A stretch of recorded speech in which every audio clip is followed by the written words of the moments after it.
Wemby, and I'm like, what is that? What? Right. Are you surprised? I get to play Chris? with him too. I get to play as his teammate.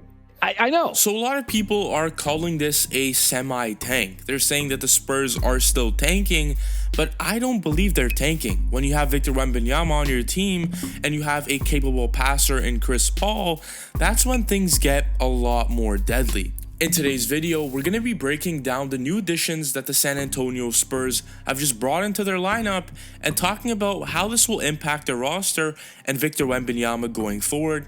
Thank you to BetUS for sponsoring today's video. Make sure you guys hit that like and the subscribe button if you're new, and let's get right into the first edition for the San Antonio Spurs. And this is Chris Paul. You know, Chris Paul has had a lot of up and down seasons when it comes to injuries, but one thing that is really never up and down is his playmaking. Look at him and the Suns. He still found a way to get DeAndre Ayton going.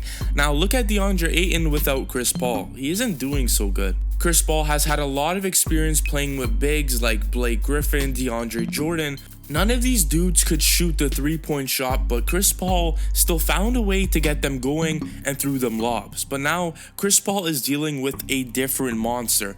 A big man that can slash, a big man that could dribble, a big man that could shoot. Victor Wembanyama has got it all, and all Chris Paul has to do is get him the ball. That's something that he had troubles with last season. Wemby would always ask for the ball, but he would rarely get it. But I think one thing that stands out about Chris Paul is his passing efficiency. And when we look at the top 10 people when it comes to passing efficiency, Chris Paul is second in the entire NBA, even at such an old age. But the thing that really stands out to me is Chris Paul's ability to make every team a winning team. Look at what he did when he went to the OKC Thunder with a developing Shai Gilgeous-Alexander. He still found a way to make it work and get the OKC Thunder to the playoffs. And when I was looking at the odds on the BetUS website, you could see that the San Antonio Spurs have a plus 375 chance to make the playoffs. So you guys know what I'm doing. I'm putting that in for $50. Make sure you guys gamble responsibly. And if you want to, BetUS is offering a 125% bonus on your first 3 deposits up to $2,000. But let's get right back to this video, because when we look at Harrison Barnes, this dude is a perfect piece when you're trying to construct a roster. When you have a player like Victor Wembanyama, you need someone that could space out the floor and knock down the three-point shot.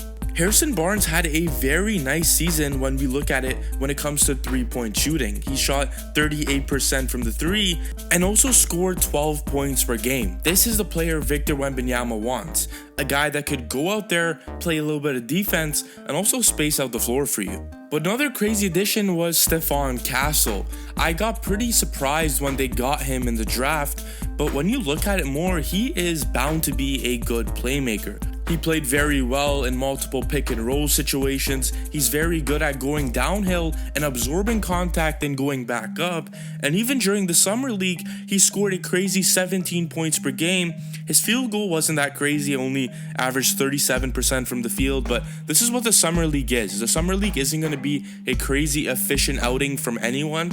Rather, it's going to give us a nice sample size on what he can actually do, and that is play make and finish. Those are his two strengths. And I think that the Spurs went all in on actually getting a player that they can develop. Shooting is something that the Spurs can do, and they've done it multiple times when it comes to the players that they have brought in.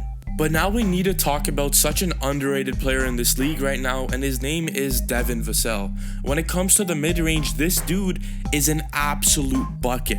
And I'm talking about, he is 7th percentile in the openness rating when it comes to mid-range. He shot 52.6% on long twos, 46% on mid-range shots overall, and before his injury, he shot 48% when it came to the mid-range.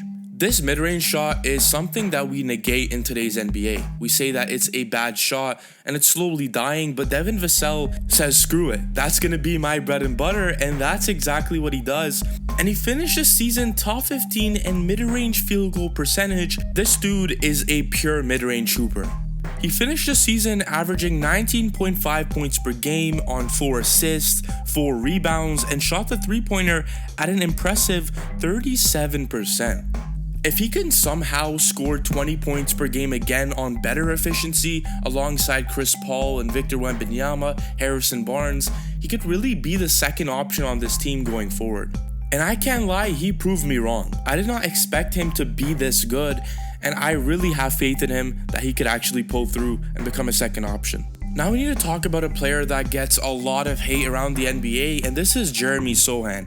Last season, he was put in a lot of situations where he had to be the point guard because the Spurs didn't even have a point guard. And his up and down situations playing that guard position really caused people to hate on him. And I think that this season is a learning experience for him, but believe it or not, he actually improved on his efficiency last season. He scored 11.6 points per game, he had a better free throw percentage, he shot 30% from the three, but had a dip in field goal percentage. I still think that he has the ability to kick it up a notch when it comes to shooting and driving at the net. The Spurs also have Keldon Johnson, you have Zach Collins. This team has a bunch of players that can become solid role players alongside, Victor Wembanyama. Wemby is not your normal player. He's the type of big man to have active hands and get you deflections. That's why he's second in the entire NBA when it comes to deflections for centers, and will also probably get the next 5 Defensive Player of the Year awards because after Rudy Gobert got it, he's like, you know what, Rudy, I'm gonna get the next Defensive Player of the Years. When it comes to the quality of his shots, he is bottom 10 in the NBA when it comes to centers. He gets very bad shot qualities, and this is because a lot of people double him, he gets blitzed, and he still finds a way to score buckets while having terrible shot quality. Wemby also took crazy strides when it came to playmaking. He's also very good at that. You could run that with him in the pick and roll.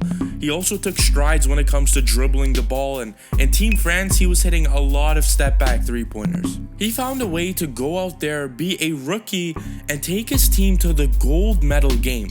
Unfortunately, they lost to the greatest team ever constructed, but this shows us that he has the ability to do this in the NBA as well. So don't sleep on the Spurs to even make the playoffs. I feel like that's just a baseline goal for Victor Wembanyama. The betting books clearly don't believe in the Spurs, but I really believe in this team. They have all the pieces possible alongside probably one of the dominant superstars in the entire NBA right now. But in the comment section, I want you guys to tell me, where do you think that the San Antonio Spurs will rank in the Western Conference? Will they be a top 6 team in the West, or will they not make the playoffs? If you enjoyed today's video, make sure you hit that like, hit that subscribe. We are almost at 20,000 subscribers. I can't believe I'm even saying that. That is wild. Thank you to BetUS Sportsbook and Casino for sponsoring today's video, and I will catch you guys in the next one. Peace.